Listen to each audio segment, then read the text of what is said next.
Hello friends, this is Adam with Movie Guy 365, and today I'm going to review the Kumail Nanjiani and Dave Bautista action film Stuber in 4K.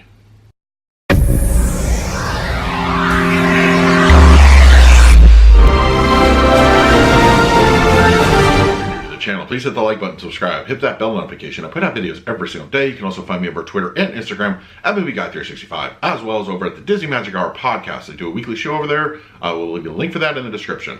All right, Stuber is here in 4K, full 4K. Now, as far as the movie itself goes, it's entertaining. It has its moments, but I feel a lot of the best stuff was in the trailers. I think Nanjiani and Dave Bautista have a good chemistry. I think Bautista is a little bit much. You know, I've seen him in roles before, and of course primarily from wrestling, but I feel he could have maybe just dialed it back just a little bit. I think Nanjiani was kind of playing Nanjiani, and it's just, while the chemistry was okay, I do feel that all the best jokes were unfortunately left in the trailer, and it's just overall not completely memorable of a film, but it's something I will occasionally go back to, you know, if I'm just feeling in that particular mood. You know, as far as picture quality and audio goes, we'll talk about that in just a moment, but let's do a quick unboxing. All right, Stuber by 20th Century Fox via the ownership over at Disney has that little wave thing at the bottom telling you what we need to know. Okay, so very it's got a little bit of a shine to it as far as the backdrop goes between Nanjiani and Bautista, and then back cover, very basic stuff there. And interior, of course, pretty much the same thing. There's nothing really going to be special about the interior artwork. It's very simple on the neck. So, all right, let's talk about Stuber's picture quality and its audio. Stuber is given an HDR10 Plus 4K grading. Now, my equipment is not set up for HDR10 Plus, so I'm rating purely based off of HDR10, and I feel overall it looks fantastic. There's a fair amount of color pop, and of course those things are relegated to, you know, just the lighting aspects, as well as police lighting when they show up on the scene. There's a lot of that kind of activity, so you get those reds and blues that are really vivid. They look great. Gunfire also gives you that nice little pop, and other kind of additions, you know, that fully enhance the color spectrum that look really nice. Now, this was shot pretty clean. There's no stylistic filter or anything that the director intended, so you just get a straight up image as far as how it was shot digitally. Black levels look really nice. There's several scenes that take place at night. They're very deep blacks. They look great.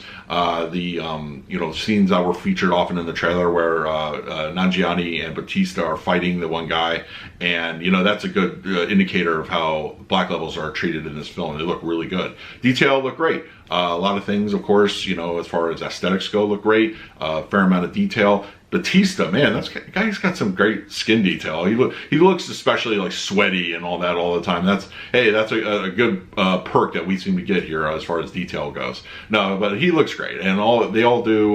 You know, costuming, color, clothing look fantastic. No issues there whatsoever. It's a very clean overall image. It looks fantastic, actually. Audio-wise, we are given an Atmos track.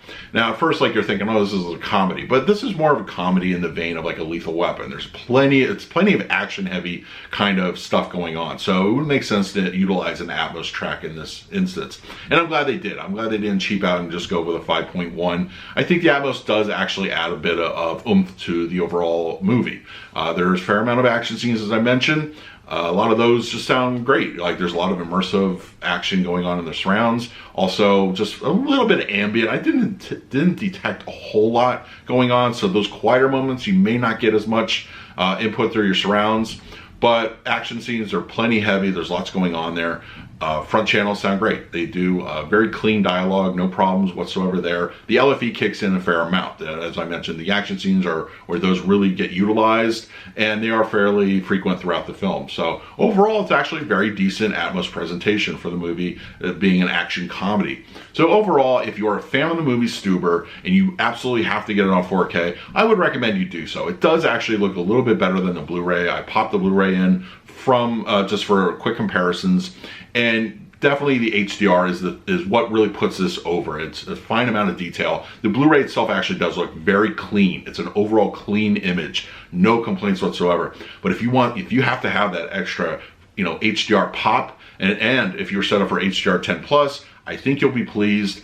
I would recommend picking this up in 4K, of course. So let me know in the comments below if you picked up Stuber, what you thought of the movie. And in the meantime, please like, subscribe, hit that bell notification. I put out videos every single day. So until next time, this is Adam with Movie Guy 365. I will see you at the movies.